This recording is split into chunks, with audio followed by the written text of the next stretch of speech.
यारा fertiliser India private limited के सौजन्य से एक खास कार्यक्रम जो हम आप सभी अपने किसान भाइयों तक पहुंचा रहे हैं, वो खास कार्यक्रम हम एक बार फिर लेकर पुनः आपके सामने उपस्थित हैं।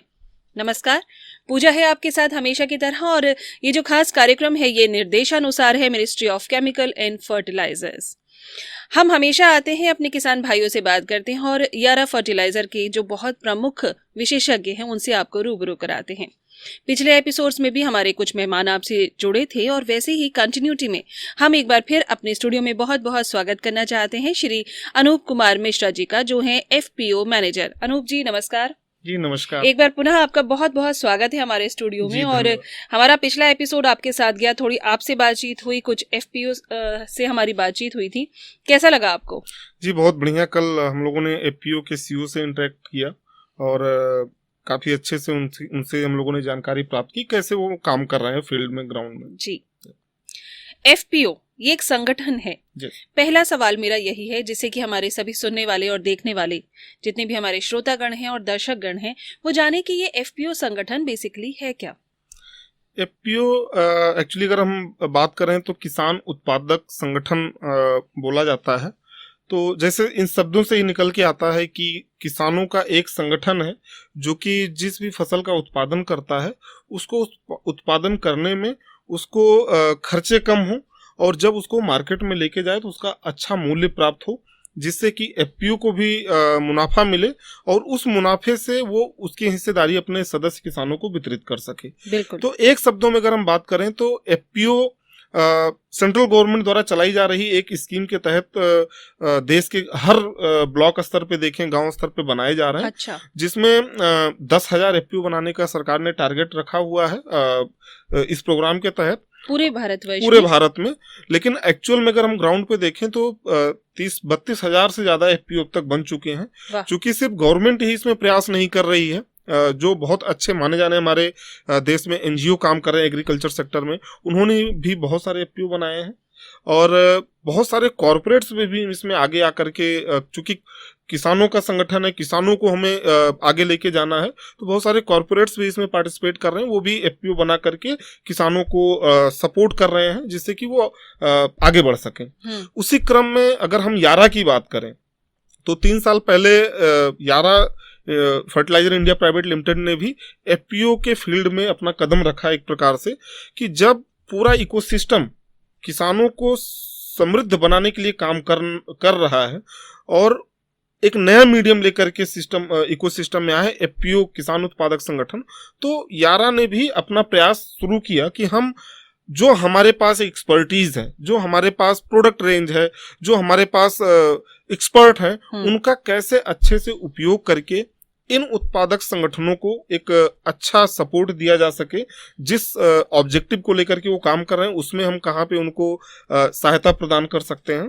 तो एक यारा एफपीओ इनिशिएटिव प्रोग्राम के तहत हमने एफपीओ पे काम करना चालू किया है। बिल्कुल बिल्कुल। यारा एफपीओ इनिशिएटिव प्रोग्राम है जिस पर आप एज अ एफपीओ मैनेजर काम कर रहे हैं। अगर हम बात करें तो यारा के संपर्क में कितने एफपीओज होंगे? अगर हम सिर्फ संपर्क की बात करें तो चूंकि ये एक काफी बड़ा प्रोग्राम है एफपीओ को लेकर, जैसे 30-35 हजार एफपीओ हैं भारत में, तो लगभग 2 से 3 हजार एफपीओ के संपर्क में है या उनसे हम कांटेक्ट कर चुके हैं, उनसे हम फीडबैक ले चुके हैं, बात कर चुके हैं। लेकिन एक्टिवली अगर हम देखें कि जिनके साथ यारा की टीम आज ग्राउंड पे काम कर रही है, तो पूरे भारत में 250 से ज्यादा एफपीओ के साथ हम लोग एग्रीकल्चर सेक्टर में उनकी फसल के बारे में सही उनको जानकारी देने के लिए, इसके साथ साथ उस एफपीओ के पास उनके फार्मर से कैसे डिमांड क्रिएट हो करके आए जिससे एफपीओ का भी बिजनेस हो और फार्मर को भी सही प्रोडक्ट और सर्विसेज मिल सके। तो लगभग 250 से ज्यादा एफपीओ के साथ अभी हम लोग काम कर रहे हैं। जी जी। ये जितने भी एफपीओज होते हैं, किसान उत्पादक संगठन होते हैं, इनके क्या क्या दायित्व हैं? देखिए, किसान उत्पादक संगठन की अगर हम बात करें एज ए इंस्टीट्यूशन, तो उसका सबसे मेन जो दायित्व है कि वो किसान के लिए जो भी वो खेती किसानी कर रहे हैं, जो भी वो प्रोड्यूस उपजा रहे हैं, उसको मार्केट में ले जाने के बाद उनकी प्रॉफिटेबिलिटी को बढ़ाना।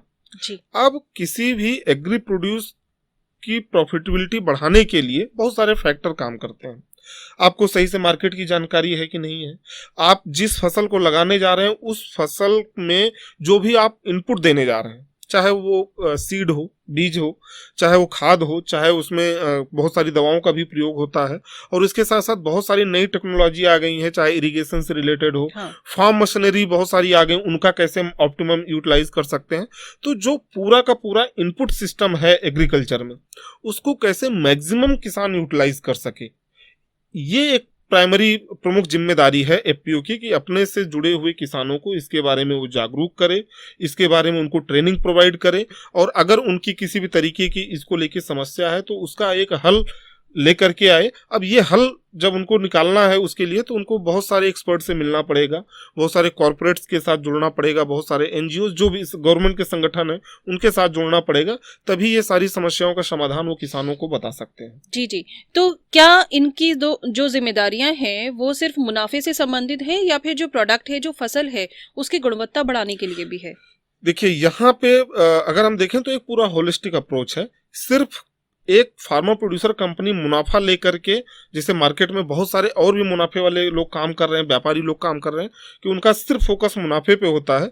यहाँ पे सिर्फ मुनाफे पे फोकस ना करके जो इंड यूजर है, जैसे अगर किसान कोई भी प्रोड्यूस उगाता है और एफपीओ उसका व्यापार करता है, उसको मार्केट में जाके सेल करता है, तो एफपीओ ये चीज ध्यान, उसकी जिम्मेदारी बनती है कि ये चीज ध्यान रखे कि जो भी वो फसल मार्केट में लेके जा रहा है किसानों से खरीद करके, उसकी गुणवत्ता अच्छी हो, उसमें वो सारे पोषक तत्व हों जो उसमें होने चाहिए। एक मनुष्य के लिए जो सारे पोषक तत्व जरूरी हैं जिस भी क्रॉप से, वो सारे पोषक तत्व मिलने चाहिए, उसमें कि कोई भी हार्मफुल तत्वों का प्रयोग ना किया गया हो। अगर ये सारी चीजों को लेकर के एक एफपीओ काम करता है तो हम कह सकते हैं कि सिर्फ मुनाफे के लिए उसको काम नहीं करना है, उसको अपने किसानों के लिए फायदे की बात करनी है, अपने एफपीओ के फायदे की बात करनी है, जो इंड यूजर है जो उस प्रोड्यूस को यूज करेगा उसके भी फायदे के लिए बात करनी है, उसके हेल्थ से रिलेटेड जो भी जरूरतें वो उसकी पूरी हों। और इसके साथ साथ जो इकोसिस्टम में प्लेयर्स हैं, ऑर्गेनाइजेशन काम कर रहे हैं, गवर्नमेंट काम कर रही है, इनका जो ऑब्जेक्टिव है कि एफपीओ से उसकी पूर्ति कर सके, तो इसके बारे में भी उनको सोचना है कि हम ये सारा काम करके कैसे हम एक अच्छा उदाहरण जो है इन लोगों के सामने रख सकें कि हम एक अच्छे एफपीओ हैं और हम काम कर रहे हैं उसके लिए। हम ये भी कह सकते हैं कि ये जो कंपनीज हैं उनकी और किसान भाइयों के बीच में एक मीडियोकर का काम करते हैं, और सरकार के बीच में भी। बिल्कुल बिल्कुल। देखिए, एक कंपनी जो भी सर्विस प्रोवाइड करती हो या कोई प्रोडक्ट अगर किसानों के लिए उपलब्ध कराती हो, तो एक एक किसान तक उस कंपनी का डायरेक्टली पहुंच पाना मुश्किल होता है। तो जैसे पास्ट में अगर हम देखें तो ये सिस्टम था कि कंपनी जो है बड़े बड़े डीलर या बड़े बड़े व्यापारियों के साथ पहले जुड़ती है, और वो लोग उसके बाद एक रिटेलर या दूसरे नेटवर्क से जुड़ते हैं, और फिर वो फार्मर तक जानकारी या प्रोडक्ट है वो पहुंचाई जाती थी। तो होता क्या है कि जो एक्चुअल में कोई कंपनी कोई नॉलेज खेती से संबंधित जो किसानों के लिए फायदेमंद हो सकती है, उसको अगर किसान को ट्रांसफर करना चाहती है, बताना चाहती है, तो कई सारे मीडियम से होके वो जाना पड़ता था। तो हो सकता है कि कई बार जो इन्फॉर्मेशन सही में पहुंचनी चाहिए वो उस तरीके से नहीं पहुंच पाती है। हर लेवल पे, डीलर के लेवल पे या और भी जो भी लोग हैं बीच में, उनके लेवल पे वो कहीं न कहीं थोड़ी बहुत मैनिपुलेट हो जाती थी या चेंज हो जाती थी। लेकिन एफपीओ एक ऐसा मीडियम है कंपनी और किसानों के बीच में कि अगर एफपीओ को कोई कंपनी डायरेक्ट ट्रेंड करती है, उसके साथ पूरी अपनी जानकारी साझा करती है, और उसी समय वो उन किसानों के बीच संपर्क में होती है, चूंकि एफपीओ के जो मेंबर हो सारे किसान ही होते हैं, तो वो सारी इंफॉर्मेशन एज इट इज उन तक पहुंचाई जा सकती है। इन्हें अंशधारक भी कहा जाता है। एक्चुअली जो भी एफपीओ के मेंबर हैं, किसान हैं, उनको अंशधारक कहा जाता है। और जस्ट कोई भी कंपनी काम करती, प्राइवेट लिमिटेड कंपनी काम करती, उसकी शेयर वैल्यू होती, उसी तरीके से कंपनी एफपीओ की भी शेयर वैल्यू होती। फार्मर उसको परचेज करते हैं, जो वो अमाउंट जमा करते हैं उसको अंश पूंजी कहते हैं, और जो किसान उस शेयर को खरीदता है वो अंशधारक कहलाता है। जी जी जी। तो एज अ यारा के एफपीओ मैनेजर, आप बहुत सारे एफपीओ से मिलते होंगे, बहुत सारे संगठन से आप जुड़ते ही रहते हैं समय समय पर। किन किन समस्याओं का आपने नॉर्मली देखा है इन लोगों को सामना करना पड़ता है? देखिए, अभी जो एफपीओ का प्रोग्राम है हमारे देश में, इसको हम कह सकते हैं एक इवोल्यूशन पीरियड है। अच्छा।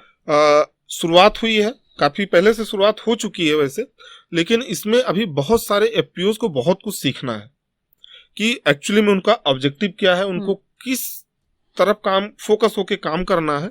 तो जब हम इस तरीके से बहुत सारे एफपीओ से मिलते हैं, फील्ड में जाते हैं, वैसे टेलीफोनिक इंटरेक्शन होता है, बहुत सारी वर्कशॉप में हम उनके साथ मिलते हैं। सॉरी, बीच में रोकना भी चाहूंगी कि किस एज ग्रुप के एफपीओ मैनेजर ज्यादातर आपसे जुड़ते हैं, या एफपीओ संगठन जो बने हैं ये किस एज ग्रुप के ज्यादा बने हुए हैं, जो इनके सीईओ हैं?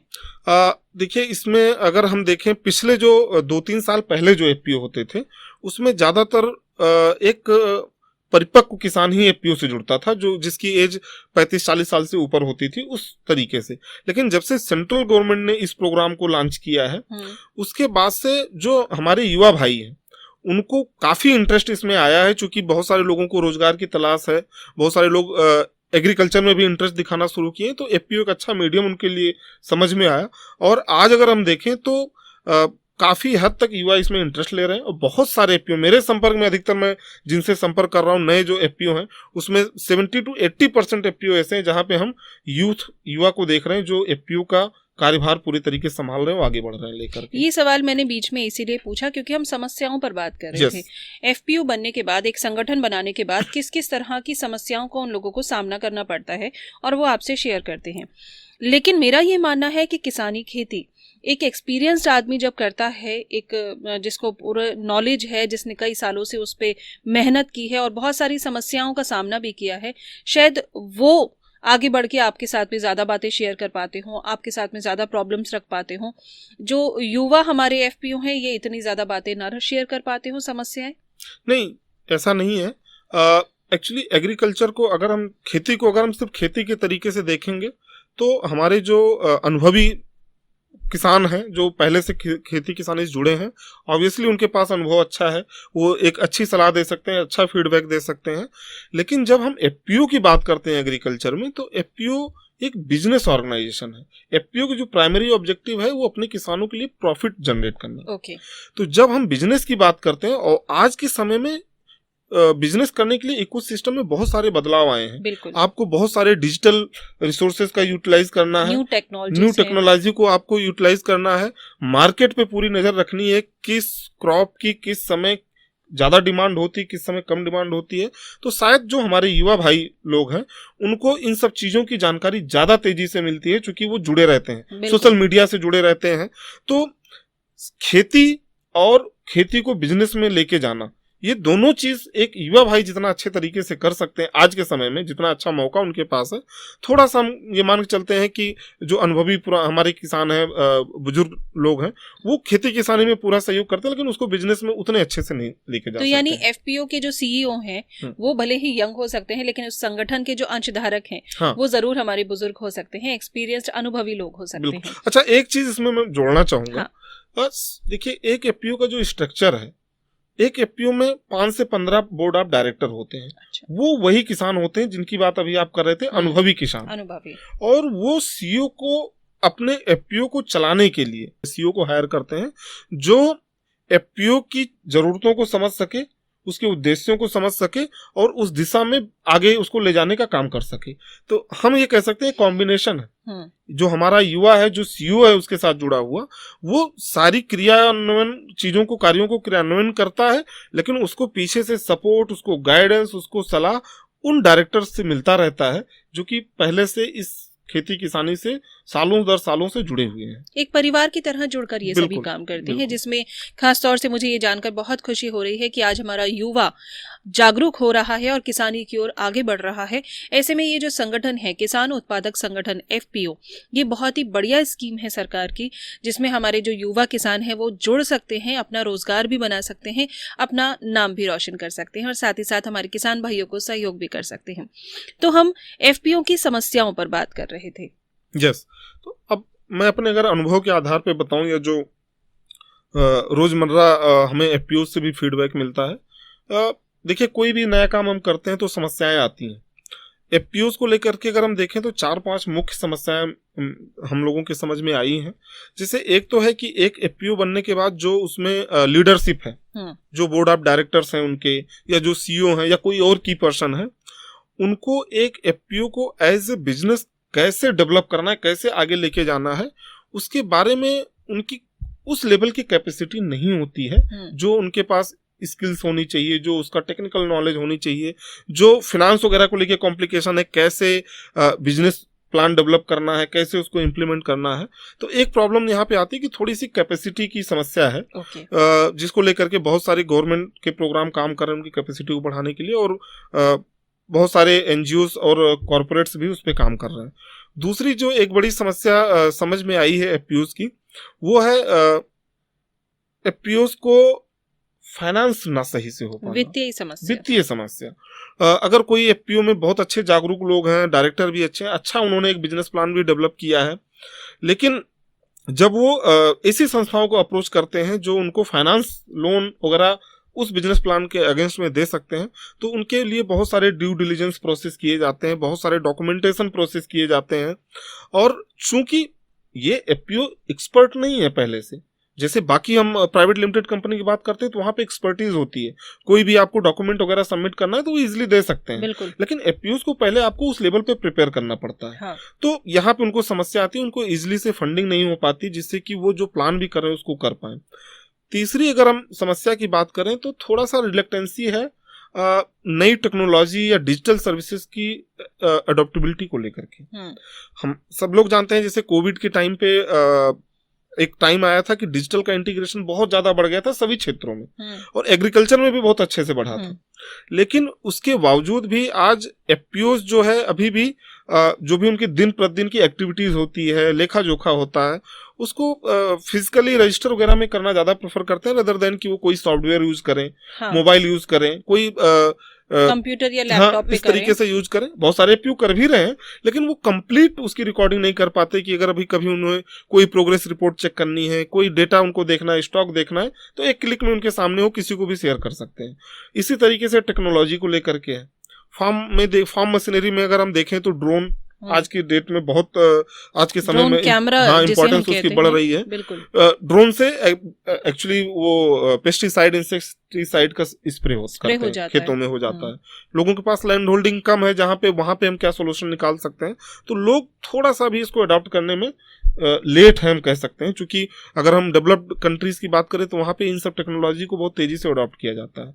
उसी तरीके से एग्रीकल्चर में और भी इरिगेशन की बहुत सारी टेक्नोलॉजी है, जिसमें आप पानी बचा सकते हैं ड्रिप इरिगेशन के थ्रू, स्प्रिंकलर के थ्रू, बहुत अच्छे से आप फर्टिलाइजर है या सीड का ऑप्टिमाइजेशन कर सकते हैं। इन टेक्नोलॉजी से आपकी कॉस्ट कम हो सकती है। तो ये थोड़ा एक धीरे धीरे लोग अडॉप्ट कर रहे हैं, लेकिन ये एक समस्या है कि अगर इसको जितने जल्दी अडॉप्ट करेंगे उतना बेहतर होगा। यानी आपका ये भी कहना है कि जितनी नई तकनीक है, चाहे वो मोबाइल संबंधी हो, चाहे वो सोशल मीडिया संबंधी हो, चाहे वो लैपटॉप कंप्यूटर का इस्तेमाल करना हो, अभी हमारे किसान भाई और खासतौर से एफपीओ थोड़ा झिझकते हैं। जहां उन्हें वित्तीय समस्या का सामना करना पड़ता है, वहां उन्हें ये परेशानियों का भी सामना करना पड़ता है। तो ऐसे में यारा फर्टिलाइजर इंडिया प्राइवेट लिमिटेड उन एफपीओस को किस तरह से सहयोग करती है समस्याओं का निदान करने के लिए?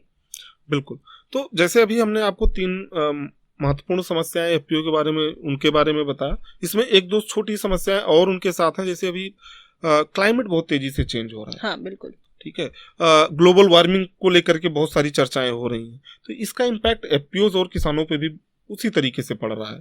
तो अगर किसान किसी भी क्रॉप के बारे में प्लान करता है और उसको वेदर सपोर्ट नहीं करता है, क्लाइमेट सपोर्ट नहीं करता है, तो कॉस्ट बढ़ जाती है और उस क्वालिटी का प्रोड्यूस नहीं निकल पाता है, और उस समय तो मेरे ख्याल से अनुभव भी काम नहीं आता। बिल्कुल बिल्कुल। तो ये एक ऐसा फैक्टर है, एक ऐसी प्रॉब्लम है एफपीओस के लिए, जिसका सोल्यूशन सिर्फ एफपीओस को ही नहीं, एग्रीकल्चर इकोसिस्टम में जो भी लोग काम कर रहे हैं, गवर्नमेंट से लेकर के कॉर्पोरेट्स, एनजीओ, सबको इसके बारे में सोचना पड़ेगा। हम कौन सा अच्छे सीड डेवलप करें, उस तरीके की नई टेक्नोलॉजी लेकर के आए, जिससे कि प्रोडक्शन टाइम पे हम कर सकें चीजों का। वो कर भी रहे हैं, और ये वैज्ञानिक और विशेषज्ञ ही कर सकते हैं। बिल्कुल। तो ये एक प्रॉब्लम है।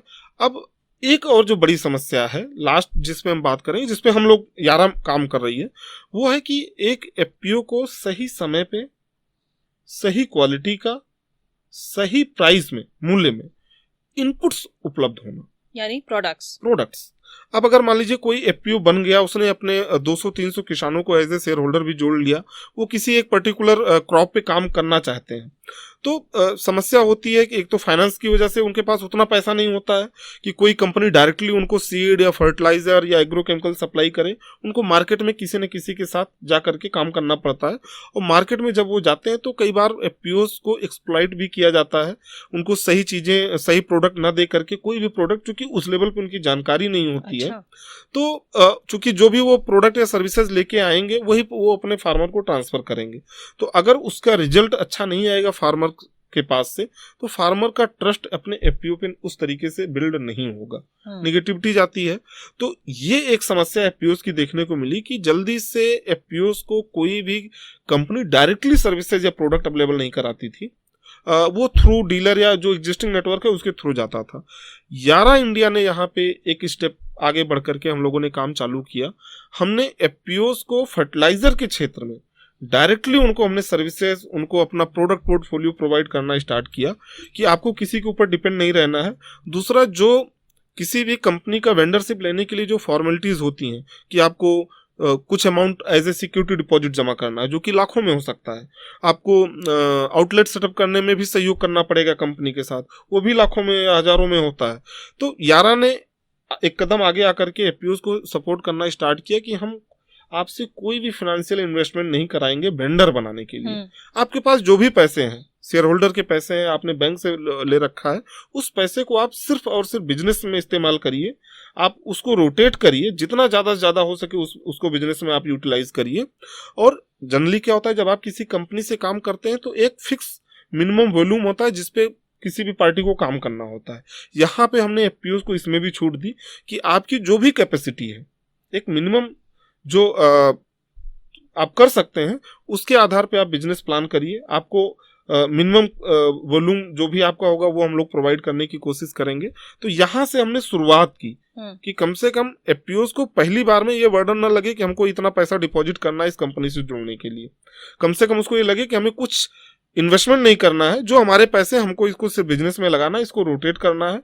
दूसरा जो हमने उनको सपोर्ट प्रोवाइड किया, करना चालू किया और अभी भी कर रहे हैं, कि एक बार किसी एफपीओ पे प्रोडक्ट आ गया, किसी भी कंपनी का प्रोडक्ट आ गया, यारा के प्रोडक्ट आ गए, तो उसको फार्मर के बीच में लिक्विडेट करना है। और सिर्फ प्रोडक्ट लिक्विडेट नहीं करना है, उसके साथ साथ उसको कैसे यूटिलाइज करना है, कैसे सही समय पर उसको प्रयोग करना है, सही समय पे कितनी मात्रा में, वो सब भी जानकारी देनी है। तो उसके लिए हमारी यारा की टीम, जो कि देश के लगभग सभी जगहों पे काम कर रही है, वो एफपीओ के साथ सप्ताह में 1 बार 2 बार इस तरीके से उनके साथ मिलते हैं, फार्मर के बीच में जाते हैं, मीटिंग करते हैं और उनके साथ वो जानकारी उन किसानों को शेयर करते हैं जिस प्रोडक्ट को लेकर के वो एफपीओ बिजनेस में है और जिस क्रॉप में उस प्रोडक्ट की जरूरत है, वो पूरी जानकारी देते हैं। और ये भी हम कोशिश करते हैं कि हर गांव में 1 या 2 डेमोन्स्ट्रेशन भी करें उस प्रोडक्ट का। फार्मर को वहां पे रिजल्ट दिखेगा, दूसरे फार्मर भी उससे सीखेंगे, जानेंगे, और उस पर्टिकुलर एरिया की जो डिमांड आएगी उस प्रोडक्ट की, वो किसके पास आएगी, एफपीओ के पास आएगी। तो एफपीओ को डिमांड क्रिएट करने में भी यारा सपोर्ट करता है। उस एफपीओ के पास बिजनेस आएगा और एफपीओ को कॉन्फिडेंस आएगा अपने बिजनेस को आगे बढ़ाने में और भी कंपनियों के साथ मिलकर काम करने में। बिल्कुल, एक बहुत अच्छा बॉन्ड आप लोगों को बनाना पड़ता होगा, जितने भी एफपीओस हैं, जितने भी संगठन हैं, उनके साथ कोई समस्या आती है? क्योंकि जब तक कॉन्फिडेंस और ये बॉन्ड नहीं बनेगा आपके और उनके बीच, तब तक वो आपके साथ नहीं जुड़ पाएंगे। बिल्कुल, देखिए, जो रिलेशन बिल्डिंग है ये सबसे इम्पोर्टेंट है। क्योंकि यहाँ पे क्या है कि एक तरफ एक कंपनी जा रही जिसमें एक्सपर्ट हैं, उनके पास नॉलेज है, और एक तरफ आप एक एफपीओ के पास जा रहे हैं कि वो भी अपने आप को एक्सपर्ट, अपने काम में एक्सपर्ट है, उनके पास भी नॉलेज है।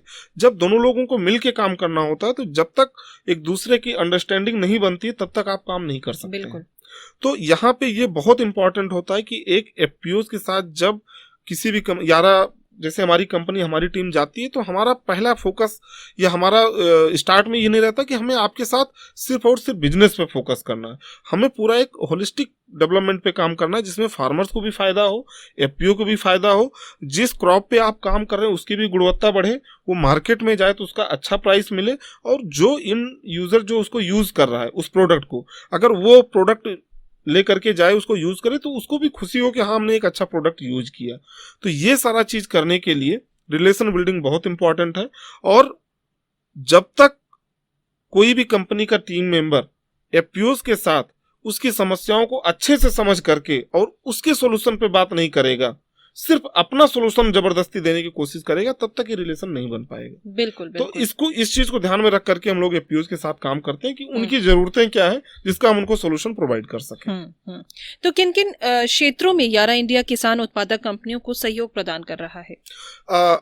अगर आज हम देखें तो प्राइमरीली एफपीओ को लेकर के, तो अगर कोई एफपीओ यारा के साथ एसोसिएट हो जाता है काम करने के लिए हम लोग, तो हम शुरुआत करते हैं कि उसकी जो एफपीओ से रिलेटेड जो भी मार्केटिंग और ब्रांडिंग एक्टिविटीज है, मान लीजिए वो गांव-गांव में मीटिंग करना चाहते हैं, उसमें हम सपोर्ट प्रोवाइड करते हैं। अच्छा। जो हमारे प्रोडक्ट पोर्टफोलियो उन्होंने बिजनेस करने के लिए चुना है, उस प्रोडक्ट के बारे में गांव-गांव में लोगों को पता हो, उसके बारे में हम एक्टिविटीज करते हैं, लोगों को बताते हैं। अल्टीमेटली एफपीओ को बेनिफिट देती है, कंपनी को तो देती है, एफपीओ को भी देती है। अच्छा। उसका बिजनेस बढ़ेगा।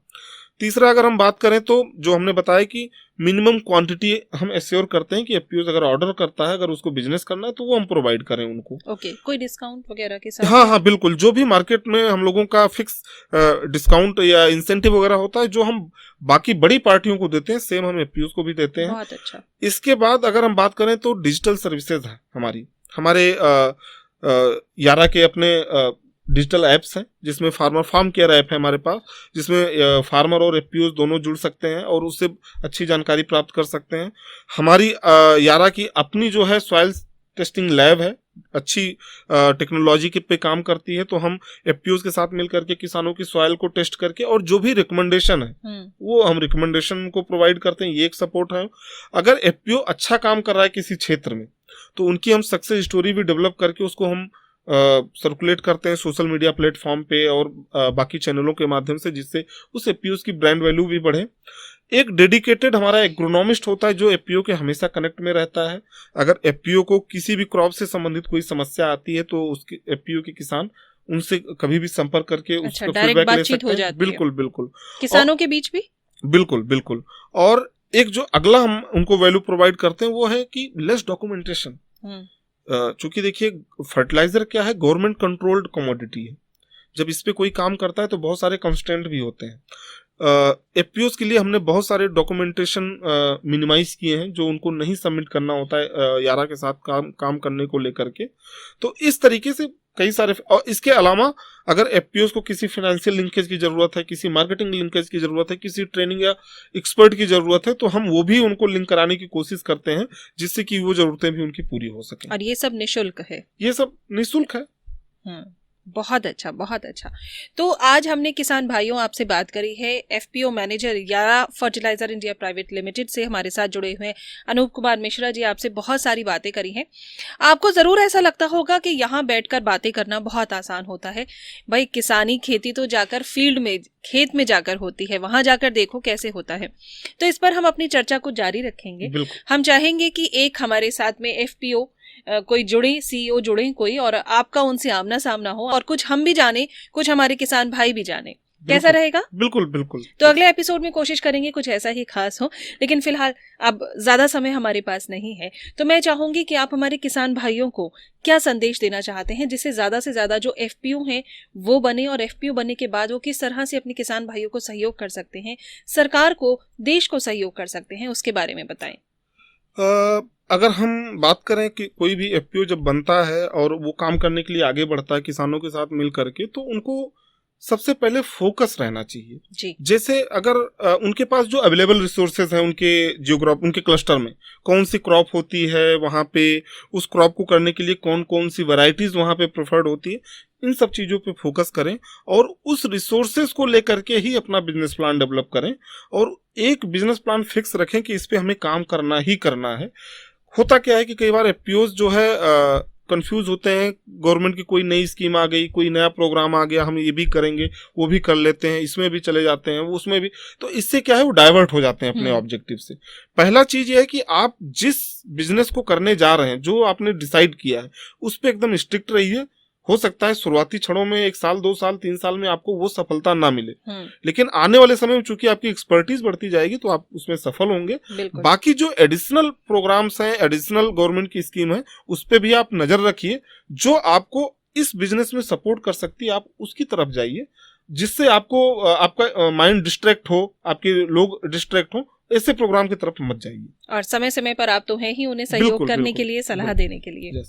बहुत अच्छा लगा अनूप कुमार मिश्रा जी, आज एक बार फिर आपसे पुनः हमारी बातचीत हुई है, आगे भी होती ही रहेगी। और अभी हमारे पास ज्यादा समय नहीं है तो हम इजाजत चाहेंगे, लेकिन हाँ चाहेंगे कि आप अगले एपिसोड में भी हमारे साथ यूं ही बने रहें। जी बिल्कुल, बहुत अच्छा लगा, धन्यवाद। तो अभी तो समय नहीं है, लेकिन हाँ जैसा मैंने आपसे वादा किया है कि अगले एपिसोड में हम कोशिश करते हैं कि हमारे साथ एफपीओ मैनेजर होंगे यारा फर्टिलाइजर इंडिया प्राइवेट लिमिटेड के, और साथ ही साथ कोई एफपीओ होंगे जो कि सीईओ हो अपनी कंपनी की, और वो खेतों में किसानों के बीच रहकर हमें बताएंगे कि किस तरह से क्या क्या समस्याएं उन्हें फेस करनी पड़ती हैं और क्या क्या सॉल्यूशन यारा फर्टिलाइजर की ओर से उन्हें प्राप्त होते हैं, नहीं होते या कितने होते हैं। इस पर जरूर आपसे चर्चा होगी। फिलहाल पूजा को दीजिए इजाजत, नमस्कार।